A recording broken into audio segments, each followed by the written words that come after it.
Hello student, जैसा कि हम लोग इस सीक्वेंस में कक्षा 10 यानी क्लास 10th का जो है हम लोग साइंस में जो फिजिक्स का चैप्टर है वो प्रकाश हम लोग पढ़ रहे थे।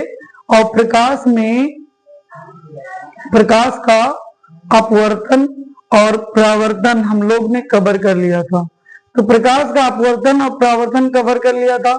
अब हम जो है कक्षा 10 के यानी क्लास 10th का हम दर्पण से संबंधित कुछ पढ़ेंगे। तो दर्पण और लेंस अगर आज कवर हुआ इस वीडियो में तो आज हम कवर करेंगे। तो आज हम कॉन्सेप्ट अभी पढ़ेंगे, कॉन्सेप्ट के बाद फिर न्यूमेरिकल पे हम प्रश्न पे हम सॉल्व करेंगे सांख्यिक प्रश्न। तो जो है इसके पहले जो है हम आप लोगों को बताने से पहले ये बताना चाहते थे कि जो आज इस जो 10th में है वो आपका प्रूफिंग यानी सिद्ध करने के लिए फार्मूला नहीं आता है। फार्मूला सिद्ध करने के लिए नहीं पूछा जाता है, तो हम फार्मूला सिद्ध नहीं करेंगे, हम केवल पढ़ेंगे। तो आते हैं, हम पढ़ते हैं।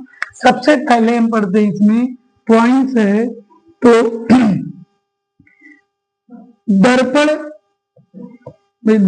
के बारे में पढ़ लेते हैं। तो दर्पण जो हमारा होता है, एक हम पहले पढ़ते हैं समतल दर्पण। समतल दर्पण भाई, समतल दर्पण। और एक हमारा होता है गोलीय दर्पण। गोलीय दर्पण।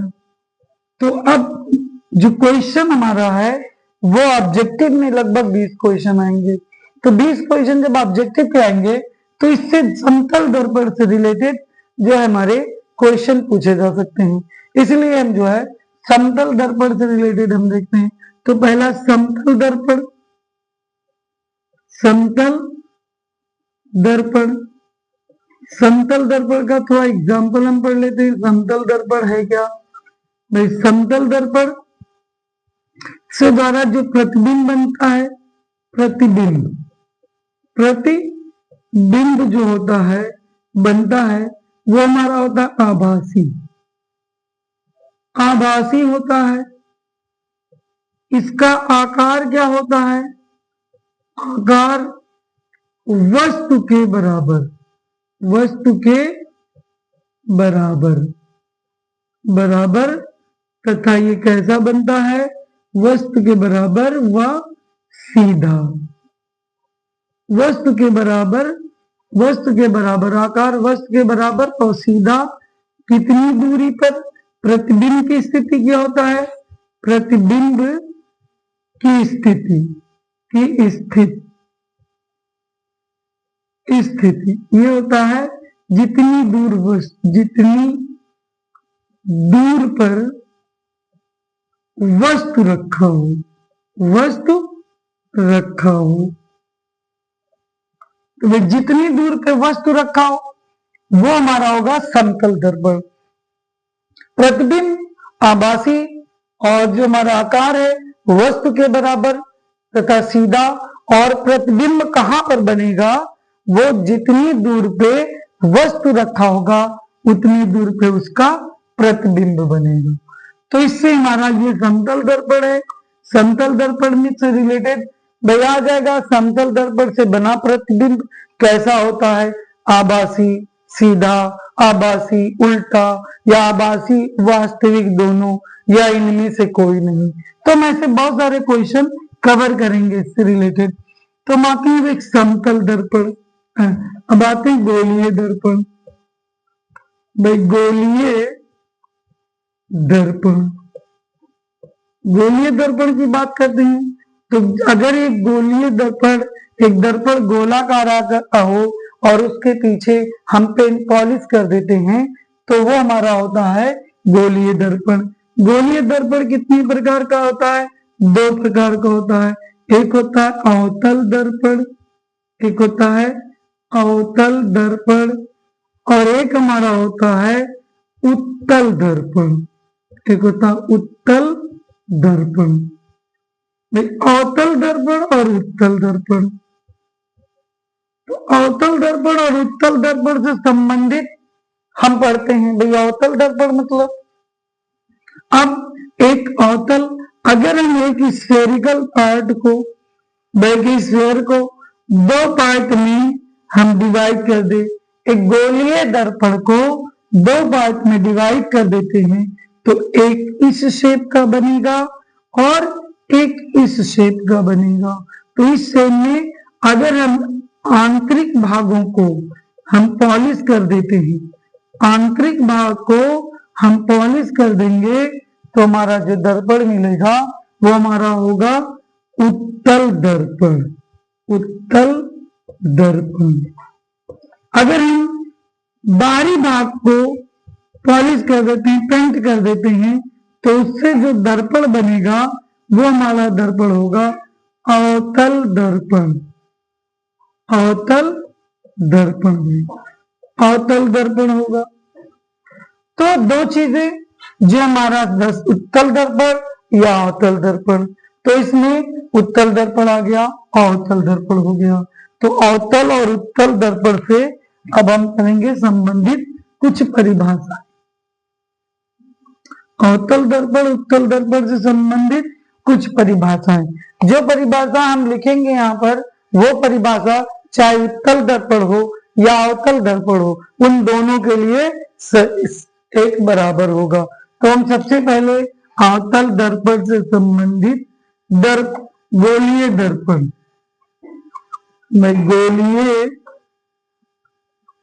गोलीय दर्पण से संबंधित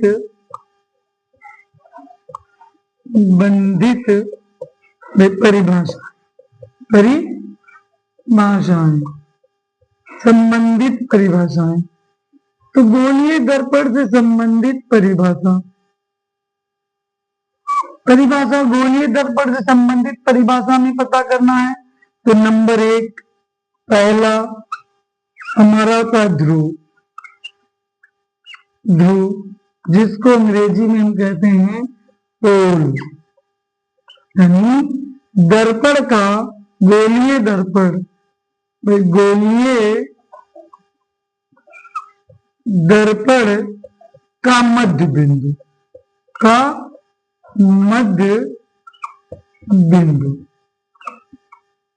गोलीय दर्पण का मध्य बिंदु ध्रुव कहलाता है, ध्रुव कहलाता भाई, ध्रुव कहलाता है। गोलीय दर्पण का मध्य बिंदु ध्रुव कहलाता है। हम एक गोलीय दर्पण यहाँ पे ले लेते हैं, अवतल दर्पण, ये हमारा हो गया अवतल दर्पण। एक एक यहाँ से हम परिभाषा लिखते जाएंगे। M1 M2 ये किस टाइप का है, अवतल, अवतल दर्पण है। अब हम क्या करेंगे, इसमें लिखेंगे इसका मध्य बिंदु, मध्य बिंदु से P, इसी को हम कहते हैं भाई ध्रुव, ये हमारा है ध्रुव, ध्रुव हो गया।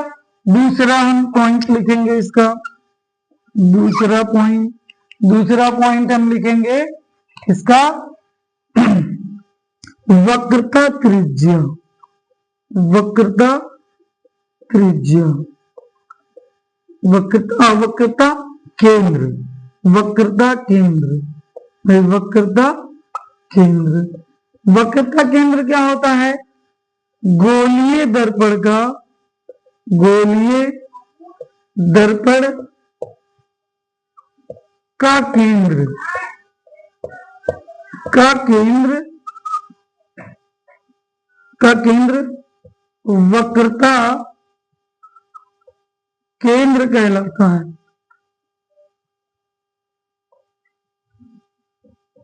केंद्र कहलाता। तो गोलीय दर्पण का केंद्र वक्रता केंद्र, आते ही इधर ये केंद्र होगा, इसी को हम कहेंगे वक्रता केंद्र, वक्रता केंद्र। गोलीय दर्पण का केंद्र वक्रता केंद्र कहलाता है। तो हमारा हो गया वक्रता केंद्र।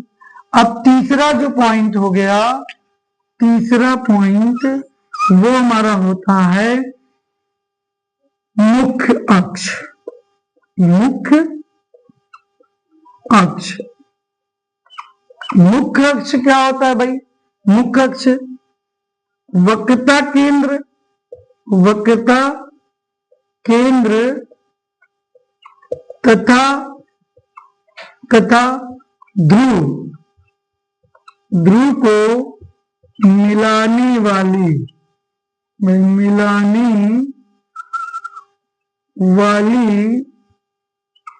रेखा को भाई मुख्य अक्ष कहते हैं। क्या कहते हैं? मुख्य अक्ष कहते हैं।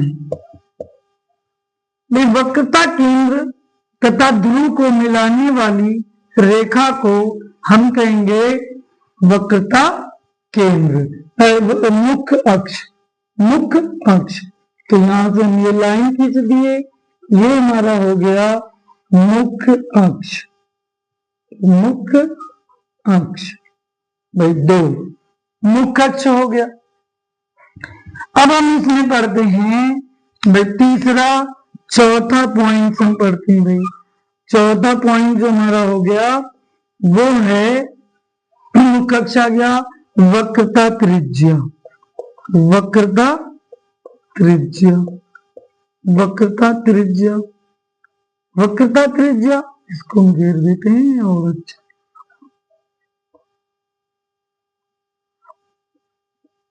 वक्रता त्रिज्या,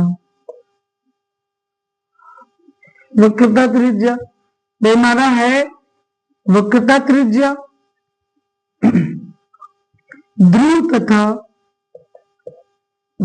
तथा वक्रता केंद्र, वक्रता केंद्र के बीच की दूरी, के बीच की दूरी को वक्रता त्रिज्या कहते हैं, वक्रता त्रिज्या कहते हैं। तो वक्रता केंद्र तथा ध्रुव तथा वक्रता केंद्र के बीच की दूरी को हम वक्रता त्रिज्या कहते हैं। भाई यहां से ये दूरी यानी हमारा हो जाएगा PC। अगर हम फिगर में देखेंगे PC, तो PC हमारा हो जाएगा R बराबर वक्रता त्रिज्या, भाई वक्रता त्रिज्या। एक ये हमारी वैल्यू आ गई। तो हमारा गोलीय दर्पण का मध्य बिंदु ध्रुव कहलाता और वक्रता केंद्र, गोलीय दर्पण का केंद्र वक्रता केंद्र कहलाता है। यहाँ पे C है। और मुख्य अक्ष क्या होता है? वक्रता केंद्र तथा ध्रुव को मिलाने वाली रेखा को मुख्य अक्ष कहते हैं, जो यहाँ पे भाई।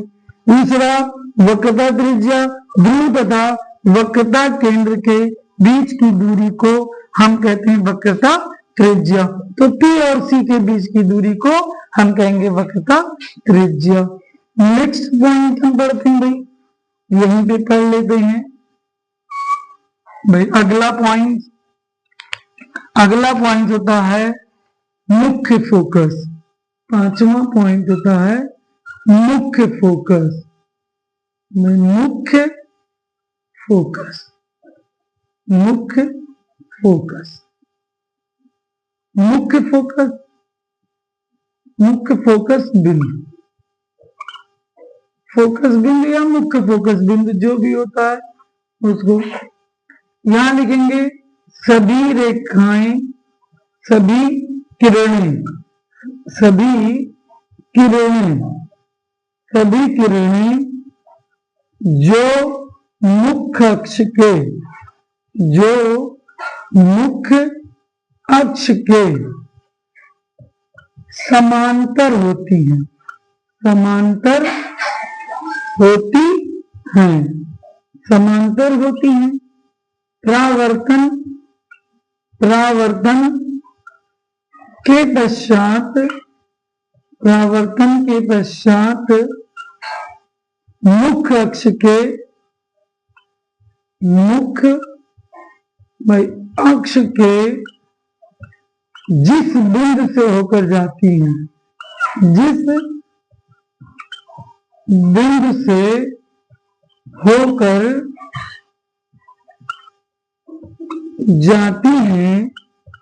जाती हैं उसे फोकस बिंदु कहते हैं। फोकस बिंदु कहते हैं। भाई पहला उसे फोकस बिंदु कहते हैं। एग्जाम्पल के तौर पे हम यहाँ बना लिए हैं एक दर्पण, और दर्पण में ध्रुव परिभाषित है। ये हो गया P, ये हो गया C। यहां से जो मुख्य अक्ष के समांतर, मुख्य अक्ष के समांतर, मुख्य अक्ष के समांतर, मुख्य अक्ष के समांतर, अब ये रेखाएं जिस परावर्तन के पश्चात भाई जिस बिंदु से होकर जाती हैं, जिस बिंदु से होकर जाती हैं, भाई जिस बिंदु से होकर जाती है, जिस बिंदु से होकर जाती हैं उस बिंदु को हम कहेंगे फोकस। तो यह हमारा होगा फोकस बिंदु, फोकस बिंदु होगा भाई, फोकस बिंदु होगा। एकदम क्लियर। अब इसका अंतिम पॉइंट जो हमारा है वो हम पढ़ लेते हैं। ये होता है 6वां फोकस दूरी। फोकस दूरी में फोकस दूरी, फोकस दूरी ध्रुव तथा फोकस बिंदु, फोकस बिंदु के बीच की दूरी, बीच की दूरी को फोकस दूरी कहते, फोकस दूरी कहते हैं, फिर फोकस दूरी कहते हैं। तो ये हमारा आ गया कि फोकस दूरी ध्रुव तथा फोकस बिंदु के बीच की दूरी को फोकस दूरी कहते हैं। यानी PC PF, PF is equal to होगा स्मॉल f, फोकस दूरी को स्मॉल f से डिनोट करते हैं। ये हमारा हो गया फोकस दूरी। तो जो दर्पण से संबंधित परिभाषाएं थी वो हमने यहाँ पर देख लिया। दर्पण से संबंधित जो हम परिभाषा देखेंगे वो हमारा 6 बिंदु है। 6 बिंदु में क्या है, सबसे पहले ध्रुव, जो गोलीय दर्पण का मध्य बिंदु ध्रुव कहलाता है। वक्रता केंद्र, जो गोलीय दर्पण का केंद्र होता है उसी को हम वक्रता केंद्र कहते हैं। मुख्य अक्ष, वक्रता केंद्र तथा ध्रुव को मिलाने वाली रेखा को हम मुख्य अक्ष कहते हैं। चौथा हमारा हो गया वक्रता त्रिज्या। अब जो दूरी होगा यानी फोकस ध्रुव तथा वक्रता केंद्र के बीच की दूरी को हम वक्रता त्रिज्या कहते हैं। इसको PC बराबर R और वक्रता त्रिज्या। फिर इसके बाद हमारा क्या हो गया, और 5वां मुख्य फोकस बिंदु या फोकस बिंदु। तो मुख्य सभी किरणें जो मुख्य अक्ष के समांतर होती हैं, परावर्तन के पश्चात मुख्य अक्ष के जिस बिंदु से होकर जाती हैं उसे फोकस बिंदु कहते हैं। भाई 6वां हमारा अंतिम बिंदु है जो इसका, वो हमारा है फोकस दूरी। ध्रुव तथा फोकस बिंदु के बीच की दूरी को फोकस दूरी कहते हैं। इसको हम PF या हम F बराबर फोकस। तो PF ये हो गया, PC R हो गया, C वक्रता केंद्र, P ध्रुव, F फोकस बिंदु। तो सारे बिंदु यहां से ये आ गए। तो जो दर्पण से रिलेटेड है वो हमें यहाँ पे मिल गया। तो इससे ज्यादा अब कोई परिभाषा नहीं आएगी। इसमें से अगर आएगा तो जो एक छोटे छोटे डिफिनीशन, मुख्य, फोकस, फोकस ध्रुव, मुख्य अक्ष, वक्रता, त्रिज्या, फोकस बिंदु क्या होता है, इनसे रिलेटेड एक एक नंबर में परिभाषा पूछा जा सकता है। तो हम अब आते हैं इसके से आगे हम बढ़ते हैं। आगे बढ़ने का मतलब भाई जो आप लोग को यदि वीडियो अच्छा लगे तो आप लोग लाइक कीजिए, सब्सक्राइब कीजिए और शेयर कीजिए, और कमेंट बॉक्स में आप कमेंट करना ना भूलें। और हम इससे दर्पण से संबंधित परिभाषाएं हम पढ़ चुके। अब यहां से हम पढ़ेंगे साइन कन्वेंशन। भाई साइन कन्वेंशन। अब होगा चिन्ह परिपाटी का नियम। हम लेते हैं चिन्ह परिपाटी, परिपाटी का नियम, चिन्ह परिपाटी का नियम हम पढ़ेंगे। इसका मतलब है साइन कन्वेंशन। चिन्ह परिपाटी का नियम क्या कहता है भाई, अगर हम अभी दूरी की बात करते हैं तो दूरी को जो बात करेंगे वो हम क्या करेंगे, दूरी धनात्मक होगा, ऋणात्मक होगा, क्या होगा, इस कैसे हमको पता चलेगा, वो हमारा चिन्ह परिपाटी का नियम बताता है। तो नंबर 1, ध्रुव जो होता है दूरी, दर्पण में दूरी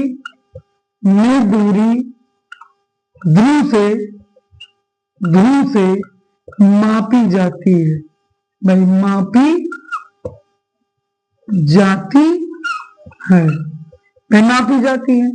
दूसरा पॉइंट क्या है हमारा, ध्रुव से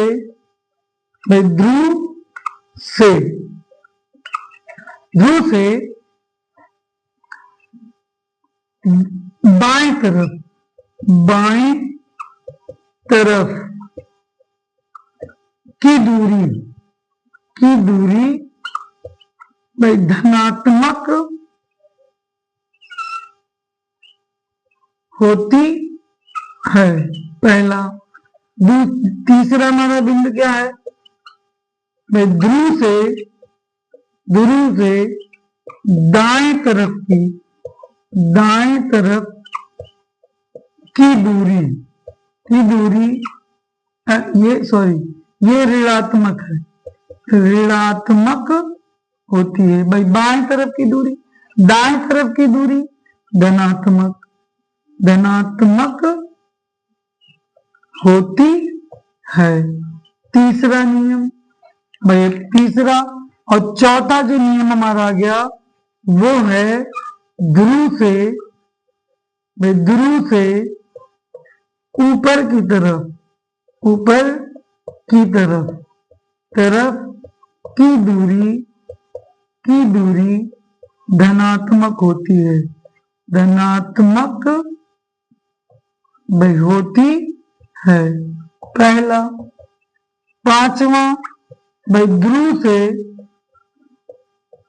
से नीचे की तरफ